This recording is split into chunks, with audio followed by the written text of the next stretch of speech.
Bears rookie minicamp starts tomorrow. Here's what I'll be watching out for and the players I'll be keeping my eyes on. Let's go. Bend over to your right. What the was that? What's up, Bears fans? People want to hear me talk.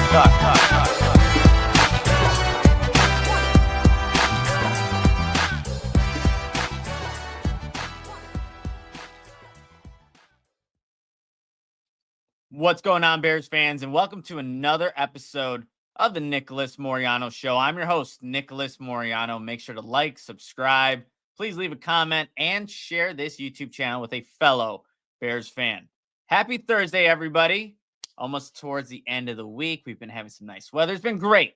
It's also great that Bears football rookie minicamp starts tomorrow, May 9th, for the first day of 3 days of rookie minicamp. So I'm here to preview that, what I'll be watching out for throughout the time that I'm there at House Hall to watch rookie minicamp, but just also some of the players that you should keep an eye on and that I'm just going to be watching out for personally as I'm there at House Hall seeing some of these practices. But looking forward to kind of sharing that with you guys and just being here to talk some Bears football. And honestly, too, if there are players that I'm not going to mention all of them, definitely not. And I haven't done research on every single one of these players that's going to be there. And there's going to be players that we see at House Hall Friday, Saturday, Sunday that are not on my list of guys right now.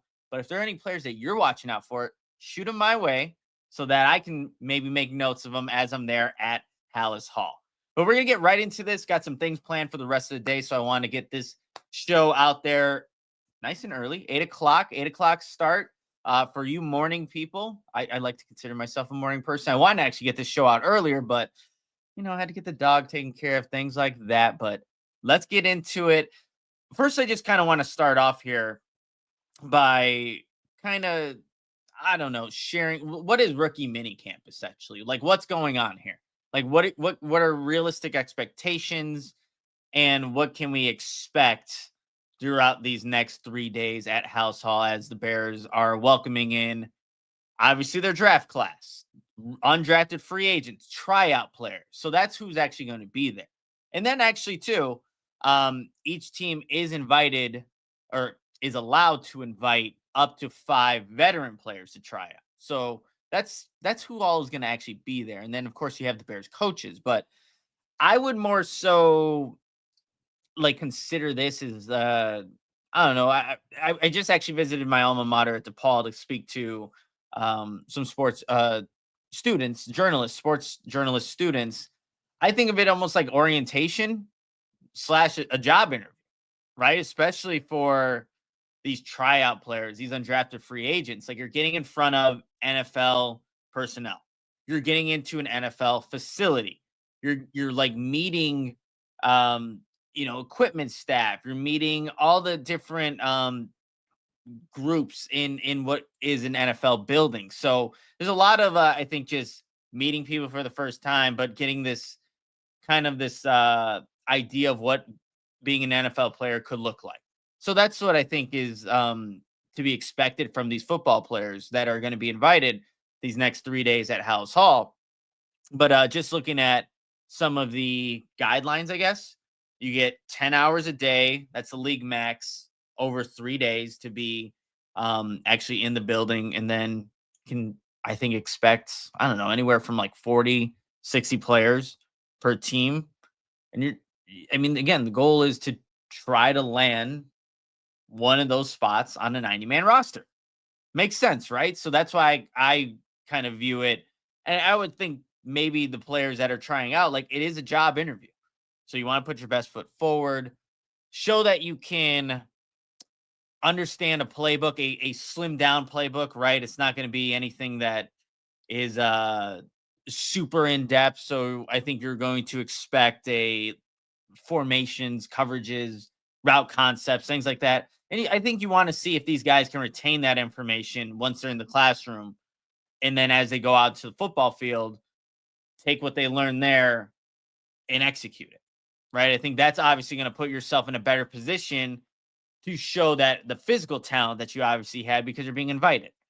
So that's kind of what you should expect if you're, it's like even fans that are like, oh, rookie minicamp, what are we going to see? What are going to be the highlights? I'm sure, the Bears will put out videos after every day showing some catches, some receptions, guys in shorts, running some routes and, making some quote unquote highlight plays, highlight worthy plays, but nothing too crazy, right? You also, especially at this point in the season, you're getting guys obviously that have maybe trained for the draft, who have trained, who have been doing that type of training and probably have reverted back to some of the football stuff, but it's not at their peak physical football shape. So you don't want to overdo it with these guys, especially your draft class, right? And the guy like Colston Loveland coming off the AC joint surgery that he had in January, you're definitely not going to push a guy like that. And I'm curious to see even what his rookie minicamp will look like. I don't even expect him to run routes or do any of that, even though he said that he's doing some of that stuff. I'm pretty sure the Bears will want to be very cautious with it. So again, you're kind of taking it easy, but you want to still get enough out of these guys to see what it's about. Like what do they look like movement skills wise? And that's why for me, as I'm just watching certain players, I'm curious to see up close in personal, what is a guy like, Zay Frazier, UTSA, 5th round draft pick, cornerback look like as he's moving, right? Movement skills, as he's taking his drop, breaking on a pass, or, in the drills that he's going to be doing with his position coaches. Like I just want to see that up close and personal. You can watch it on TV. You can watch like game tapes. You can watch reps, highlights, all that stuff. But there is value of seeing it in person. So I do want to see what that looks like. Same thing for a guy like Ruben Hippolyte, linebacker out of Maryland, their 4th round draft pick. A guy like who ran really fast in his 40. Where can we see that speed in some of the linebacker drills and some of the, whatever they're doing on the field? Like you do want to see how these draft picks move. He's a guy like Ozzie Trapillo, right? Who's going to be making, and Ryan Poles has said this, starting off at left tackle. So a guy that has played primarily at right tackle the past 2 seasons at Boston College. There goes my Samsung watch. Moving over to the left tackle spot. So you also want to see that, just how he's moving and see if it almost looks natural to him, right? And if it doesn't early on, it makes complete sense. He's switching back and it's rookie minicamp. You're going to have these hiccups and things like that. So I do want to see that as well. Kyle Monangai. And that's the thing too. There's going to be a lot of these players that are tryouts, undrafted rookies that are here. And when some of these guys do, however they show up, just want to make sure I pronounce their names. Like Bears 7th round draft pick, Kyle Monangai. I literally just listened to, just highlights, just to hear his name, the broadcast say Monangai, 7th round draft pick. Boom. But yeah, even seeing him through the running back drills, right? And there will be some undrafted and tryout players there as well. But does he, as a 7th round draft pick, how much does he stand out above those guys? Just simple things like that. And again, I think over the years, you kind of just know what to expect or what not to expect, really, from rookie minicamp. So you don't have like going with these super high expectations. I want to see all this, all that. No, it like the little things in position drills, how they move, how they cut, how a guy like Luther Burden catches a football and then turns upfield, right? Because he's known obviously as a guy that can create yards after the catch. How fluid does it look? How crisp are the routes? Simple things, you guys. That's what I'll be watching out for. A guy like Shamar Turner. I think the first thing I think of with Shamar Turner is violence. So this probably isn't the environment to really, really highlight those attributes, but you can still show it, like when you hit the bags, when you rip, anything like that, right? So you could still see some of these things from these draft picks, obviously, these undrafted players, these tryout players that can kind of forecast what does it actually look like in pads? in a game-like setting, in preseason, in training camp, things that will matter even more. But for the most part, I think these players are more so concerned about getting with a scaled down playbook when they're in the classroom with the coaches, then taking everything they've retained, they've learned, that they're relearning. Maybe it's obviously different verbiage too, coming from different programs, from D2 to obviously the some of the best schools in college football. So even just getting the terminology down so that you can go out and actually execute fast on the football field. So that's what obviously I'm going to be looking out for. And I'm still trying to see exactly what days I'm going to be able to make it for rookie minicamp, but I will be there. But those are just when I'm there watching. And I also don't know exactly what the availability will look like, if it's a full practice, if it's only a couple minutes of practice. I honestly, at this point in time, I can't even remember what last year's rookie minicamp looked like. I mean, obviously it was headlined by Caleb Williams, Roma Dunze, guys like that, but I just can't remember the exact timing of everything. So I guess I'll see when I get there at Hallis Hall.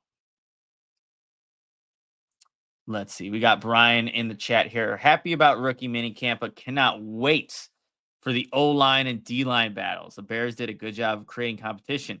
Let's go bear down. I think that's one of the things I'm most excited about, especially in training camp, Brian, and I'm sure a lot of people can attest to this too, but watching some of those battles, now that you have better competition, just the level of talent on the interior of the offensive line, but also you have guys like Grady Jarrett.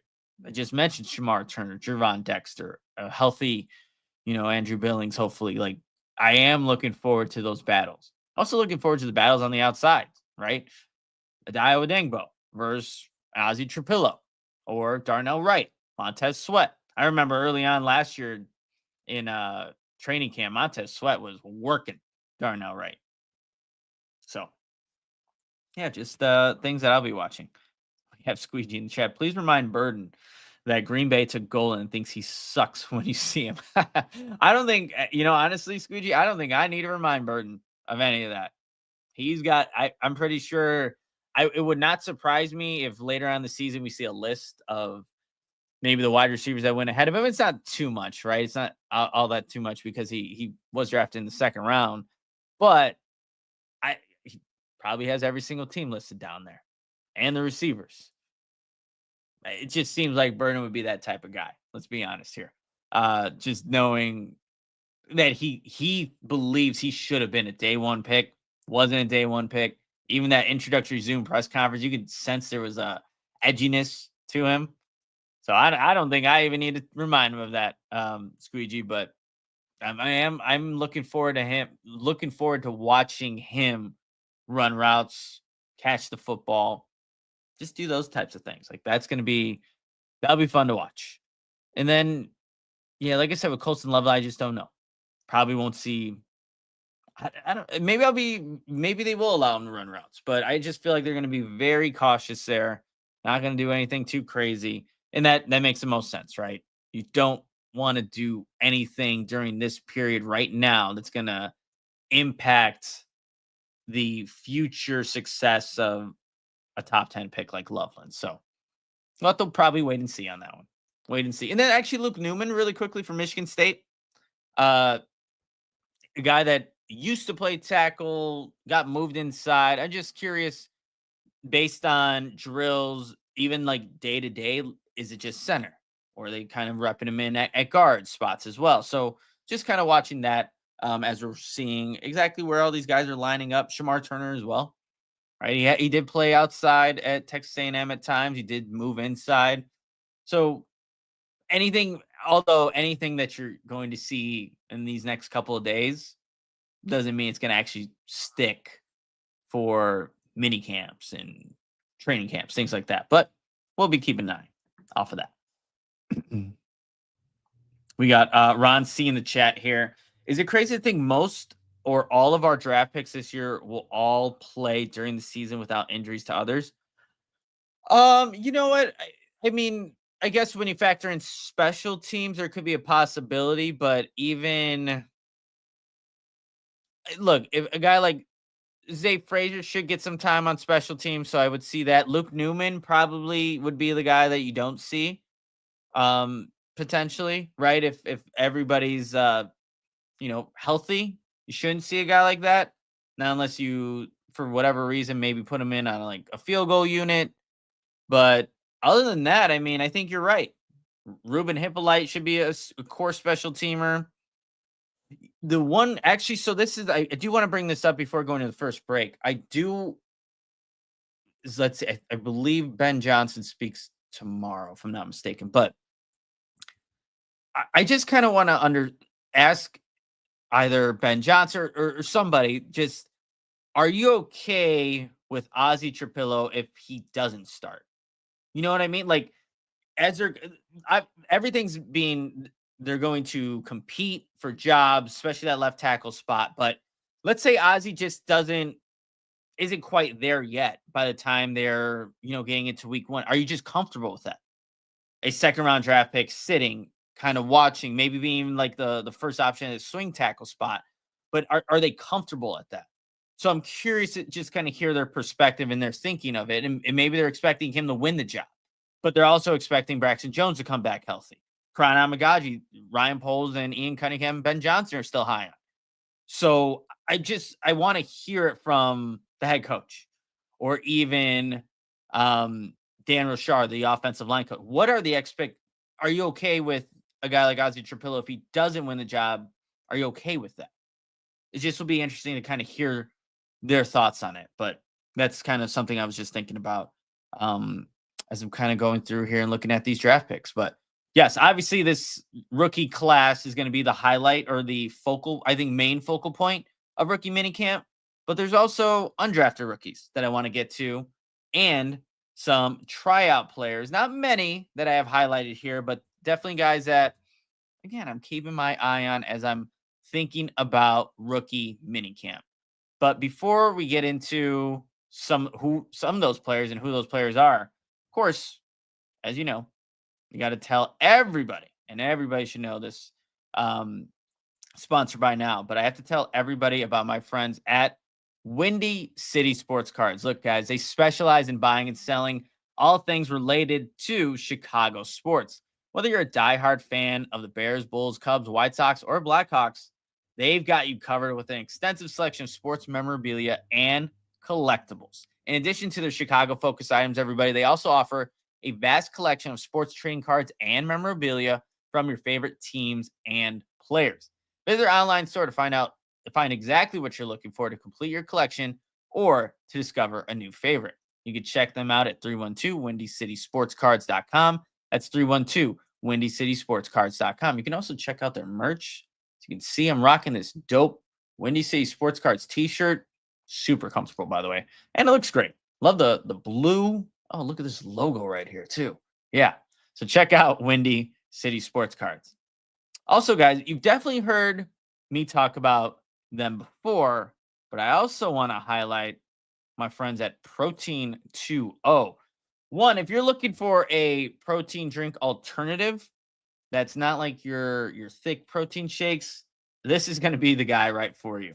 I have the orange mango flavor. You get your 20 milligrams of whey isolate protein. You also get 350 milligrams of your electrolytes, 100% of your daily vitamin or B5 and B6 vitamins, and it tastes great. So this is the protein shake that I'll take every single time after a workout. But also, they also have a what they call a protein hydration drink, Smart Energy.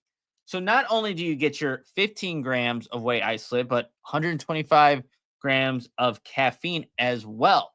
So you can get your focus going, but you also get your energy, or you get your protein and you get your energy. So you can check them out. And look at that. I got the orange and blue flavor. Is it a Bears podcast or what?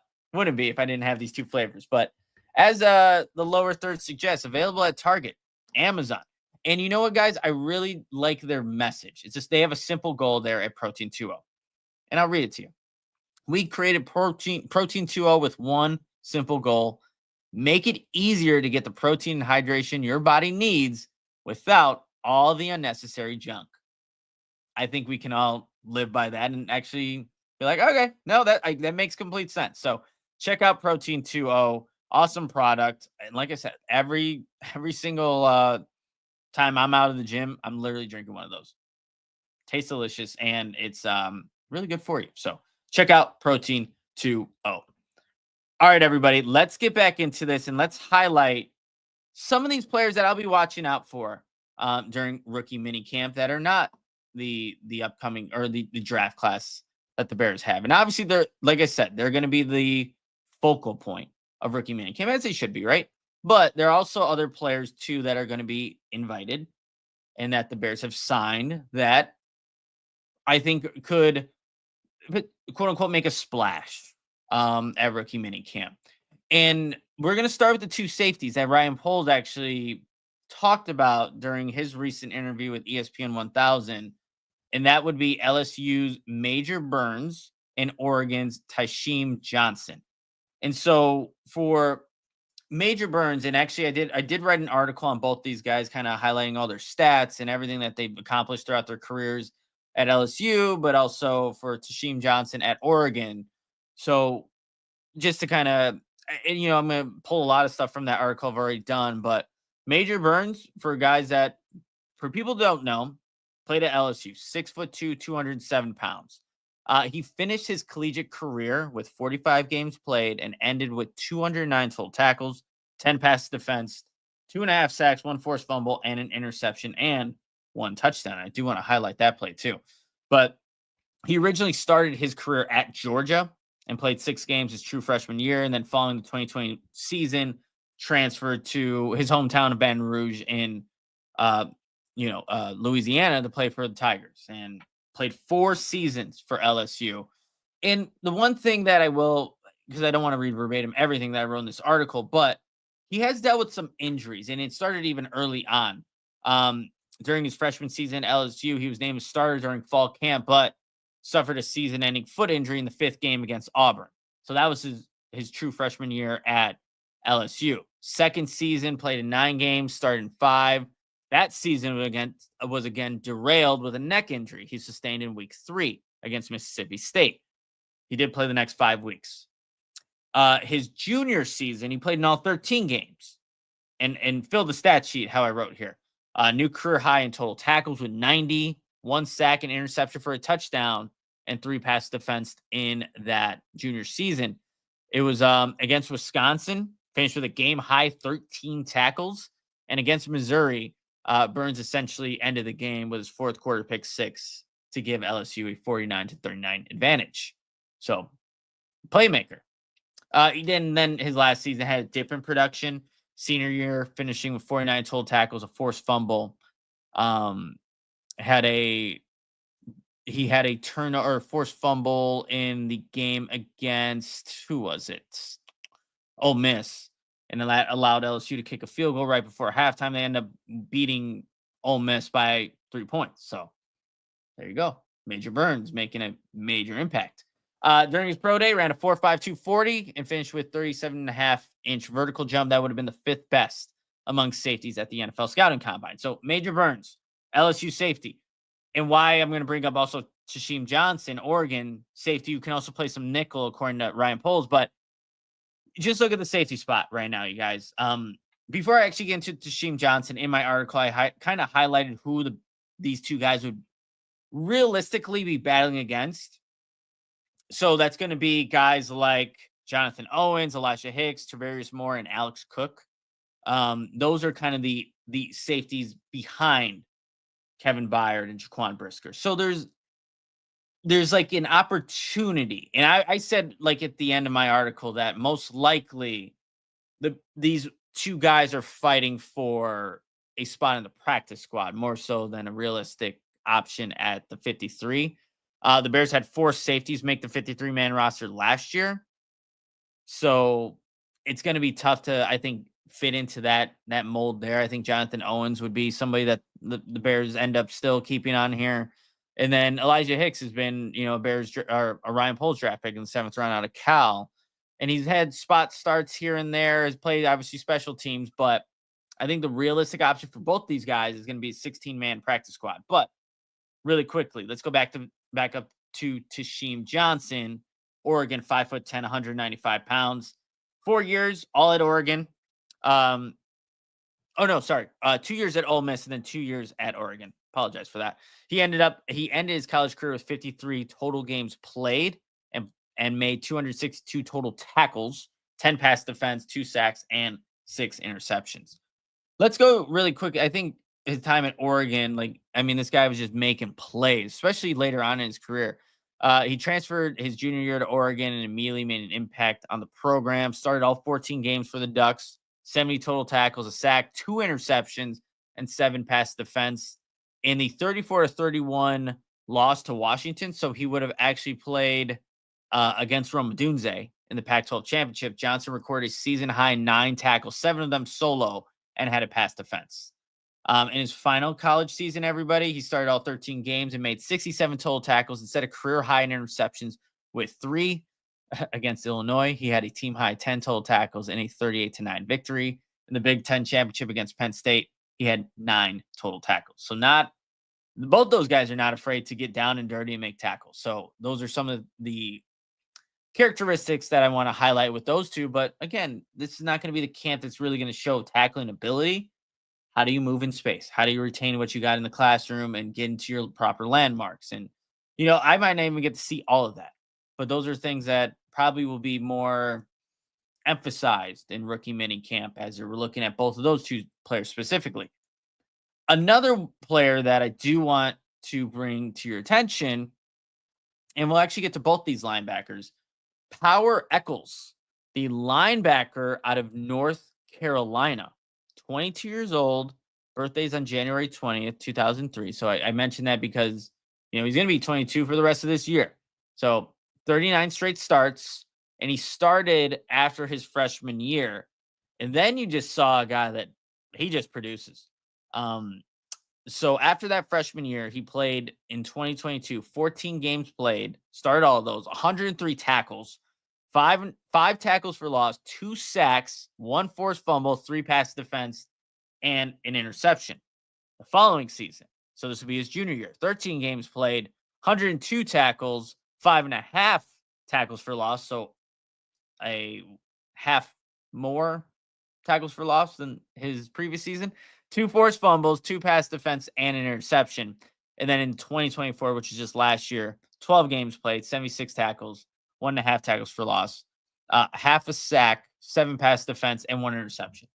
And really quickly, Dane Brugler did have a write-up on him, and just reading some of those takeaways, he's quick to read the play and flow, and he isn't afraid to stick his nose in the blender to pull down the running back. He reaches landmarks in coverage and has shown improved recognition, although he will struggle to man up with NFL tight ends and backs. Overall, Echols is durable and trusts his instincts, for better or worse, to get to the football. Although inconsistent take-on and leverage angles need to be addressed. That's from Dane Brugler from the Beast, who does the best write-ups in the game right now. Again, when you're talking about these linebackers here. Testing for his pro day, 5'11", 234, 4.73 40 time at the scouting combine, or 4.373 40 time. That would have been the second slowest 40 among linebackers. Only Iowa's Jay Higgins was slower. So not going to have the speed, and we know that Dennis Allen's kind of looking for that. And overall, honestly, he didn't test well in a lot of those combine drills. It's just wasn't his that's just not where he excels. And that's where I think you see a guy that the limitations have a Power Echols from North Carolina, the linebacker. But to me, he's just a football player. That's what I kind of like as watching a little bit more of him. And again, watching some highlights too, notice that on his left arm, he had a play sheet. So green dot guy, I would assume, but I mentioned his senior year, he had 7 passes defensed. So a little bit of a combination of what Brugler was seeing, also what I was seeing, that he will get beat or let guys kind of get behind him in coverage, but he just has this kind of ability, or shown in the snaps that I saw, that he can recover just enough and time things where the football is about to be, caught by a receiver, tight end, and then break it up or dislodge the football out of a tight end tight end's hands. He has like those skills. It would be great if he was like in a better position in the first place, but he has shown that. So to me, what I put here, punches the ball, nice recovery and timing. He's timing up the pass and getting the PBUs, encouraging and not giving up on the play. I do like to see that. So I'm just curious to see how this looks like now in the NFL. The windows are tighter, but obviously you have a guy like Caleb Williams who'll be throwing the football, and these receivers like that are even more prone to creating separation, and tight ends like Colston Loveland. So it'll be interesting to see a guy like that who I think does have some physical limitations, but can fill up the stat sheet as I was kind of reading off what he was able to do. So that's Power Eccles. I also like the name Power Eccles, linebacker, North Carolina. Really quickly, Squeegee, I see your comment. Speaking of linebacker, do you see Dennis Allen getting more out of Edmonds in his scheme, or is he looking for a replacement? With Edmonds, I think it'll be interesting, and I also, just hearing Dennis Allen's comments about having Edmonds and Edwards playing interchangeably, the Mike and outside linebacker. I think he wants to see what he's got there, but I think they're going to be enticed with Edmonds' speed and just, physical presence there, but we'll see. And I think we need to see a little bit more out of Edmonds, to be completely honest.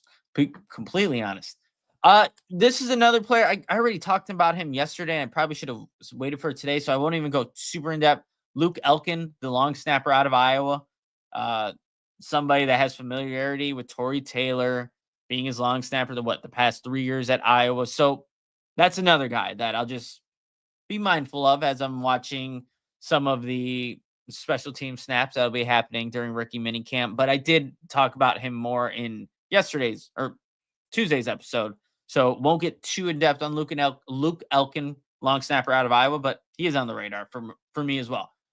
I put Jonathan Kim, the kicker out of Michigan State. I put him on here, but I fully expect Cairo Santos to be obviously the kicker for the Bears. But I just read some stats here from Jonathan Kim, kicker, Michigan State. He played 2 seasons at Michigan State, finished his career ranked number 1 in Michigan State history in field goal percentage, 82.1, 32 out of 39 field goals, long of 58 yards, 1 of 7 career field goals of 50 plus. 42 of 44 with a 955 percentage on PATs. And then he also had 4 seasons at North Carolina. I feel like I've seen here and there with maybe with Bears fans about maybe wanting an upgrade from Cairo Santos because of the limitations maybe on his long ball. I can hear what you're saying, but I also just want consistency, man. Consistency and someone that's going to put the ball through the uprights. And to be honest, how many 50-yard plus field goals are you even really attempting at Soldier Field? Right? Let's be honest there. And you also play 2 of your games in the division. They have domes in Minnesota and Detroit. I don't know. Maybe it's something that potentially the Bears can look to want to upgrade, but right now that's not as I'm like thinking about these upgrades on the roster where they could do better. I'm not putting Cairo Santos there as like a major. Oh, we need to find the guy with the biggest leg, or a bigger leg, I should say, not the biggest leg, but a bigger leg. I kind of just like guys that make their field goals. Cairo Santos shown that when it's not blocked. Man, I was just talking about that when I was speaking to the DePaul journalism class on Tuesday. I don't know why I brought up the block field goal. Oh, I was highlighting the differences a locker room could be. Like that game, you blocked the field goal gets blocked against Green Bay, and then you have the game-winning field goal in Green Bay. What the locker room was like for the Bears players. So that's why I brought that up. Damn, I should have looked up the pronunciation. Jahadi Walker. I maybe got that perfectly, but wide receiver, Texas A&M. He was another guy that, honestly, if you're a wide receiver trying out for this team, kind of good luck with that, because you're going up against a stacked room a very stacked room, but also you're doing that and you have to be a contributor on special teams. Absolutely necessity. And maybe you get stashed on the practice squad, but when's the next opportunity that you may get to play? Right? Jihad Day, Squeegee, appreciate you. But Jihad Walker, wide receiver, Texas A&M, pro day testing, 6'2", 199, 4.45, 40, 6.713 cone drill, would have been the second fastest at the scouting combine. So can move a little bit there. 2024 season, everybody, 34 receptions, 590 yards, 2 touchdowns. 2023 season, 29 receptions, 345 yards, 2 touchdowns. Before Texas A&M, played at Grand Valley State, 32 receptions, 651 yards, and 4 touchdowns. I think just the physical profile being a bigger wide receiver, I think my eyes naturally are going to go to a guy like that as I'm watching some of these tryout players, undrafted rookies, show what they can do movement skills wise. So I want to see a guy like that, how he moves at 6'2", 199. So another guy that's going to be on the radar. I also have Xavier Carlton, defensive end out of Cal. In Dane Brugler's The Beast, he was edge number 56, pro day 6'5", 273. So he'd fit the physical makeup that Dennis Allen's looking for in his defensive ends. But 2024 had 47 total tackles, 9 sacks, and 1 pass defense. The previous season, 50 total tackles, 4.5 sacks, 1 fumble recovery, and 2 pass defense. And then 2022, 36 total tackles, 4.5 sacks, 1 fumble recovery. In 2021, he played at Utah. Just looking at some of his career highlights, he had 8 tackles at UCLA in 2023, so that is his career high there. Tackles for loss, he had 2 while he was at Utah versus Weber State in 2021. When you're looking at sacks, he had 2 against Wake Forest last season. Pass breakups, he also had 2 in a game versus UCLA in 2023. That game against UCLA, he was doing some good things there. And then quarterback hurries, he had 2, and he had 3 times he's done that. Last was against last was against Wake Forest while he was with Cal in 2024. Talked about Tasheem Johnson. I said I was going to talk about both the linebackers. Here's the other linebacker who's a tryout player that I'll be watching out for. Michael Batten, linebacker out of Houston. 6 foot, 222 pounds, 4.53 40 time. Would have been tied for the 4th fastest at the scouting combine. 10'2" broad jump, tied for the 6th best. And this is a guy in 2024, so last season, 94 total tackles, 44 solo, 3 sacks, and an interception. He started all 12 games for Houston, led the team in tackles each of the last 5 games of that season. 3 double-digit tackle games at Cincinnati versus Kansas State versus Baylor. 9 games with 7+ tackles, ranked 9th in Power 4 and 21st in the FBS. Then 788 snaps played, including 116 on special teams. And that's going to be the key for any one of these guys. You got to be able to play on special teams or be willing to adapt to what it's like to be a special teamer. Before that, before Houston, he played at Louisiana Monroe, the Warhawks. 79 total tackles there in the 2023 season, 30 solo and 5 sacks. Also played at Nassau Community College in Garden City, New York. Played 9 games there. Was actually a quarterback. 67 for 101. Definitely not 1,010. 101, 747 yards, 9 touchdowns. Fun facts that they had just on the Houston website about Michael Batten. 1 word to describe himself on the field: relentless. If he could eat one food for the rest of his life, tacos. I resonate with that so much. If you had to pick one food for the rest of your life, and you have different variations of it, dude, you can't go wrong with tacos, man. Al pastor, carne asada, cannot go wrong. So I agree with that, Michael. And then sports hero, Michael Jordan, pinnacle of all athletes. Bear. He's a Bear. Practice squad Bear. So there you go, Michael Madden. And there are a bunch of other guys, and as like, we saw like news like, oh, the Bears are signing this. Like, I was definitely keeping my like list of guys, but shout out to Aaron Lemming. If you guys know, he's a really great Twitter follow, but he has this list on his Twitter profile of all the guys. So I definitely cross-referenced any guys that I was missing with his, just to make sure I had, my guys all squared away and the people I wanted to highlight. But those are some of the players I'm going to be watching out for.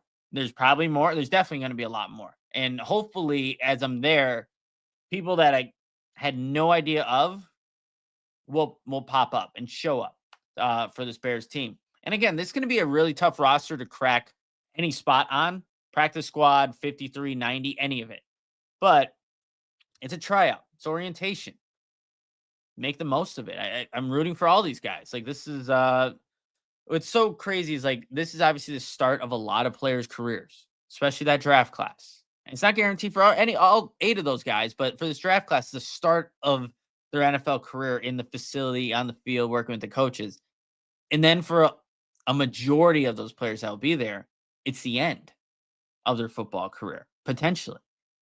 And I always think about those things for these young guys who have been playing the game for as long as they have, and putting up stats in college, or maybe were overlooked and beat the odds. Like, that's the reality of the NFL.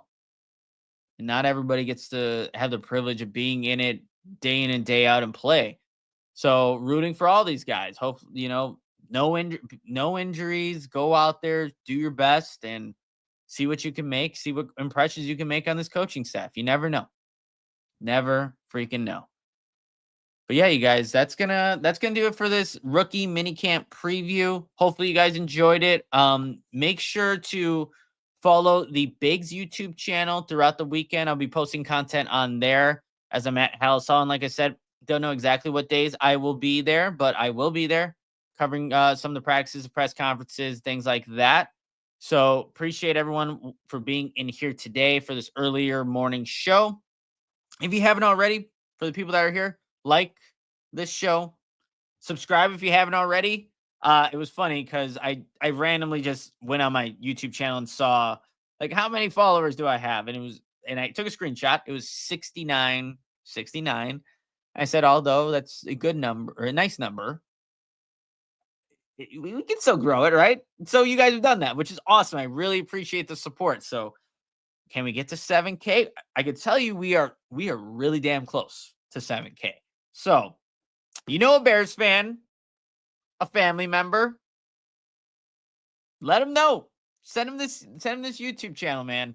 Love to keep growing this channel. But everybody that's shown support throughout since I started this, you're the best. You're awesome. Enjoy the rest of your Thursday, and I'll be back at some point throughout the weekend to recap Bears Rookie Minicamp. There'll definitely be coverage throughout the weekend. So I know you guys are going to be busy doing your stuff. It's supposed to be nice out too, so I don't blame you if you don't tune in, but there'll be Bears football Friday, Saturday, Sunday, Bears Rookie Minicamp. Check out this episode if you want to know about some of the players I'll be watching for, but also let me know. Shoot me a DM. Any guys that you want me to keep extra eyes on. All right, you guys. Let's end this show. Have a great rest of your day, and I will see you later on. But adios, Bears fans. Oh, didn't click the button. Bend over to your right. What the was that? What's up, Bears fans? People want to hear me talk.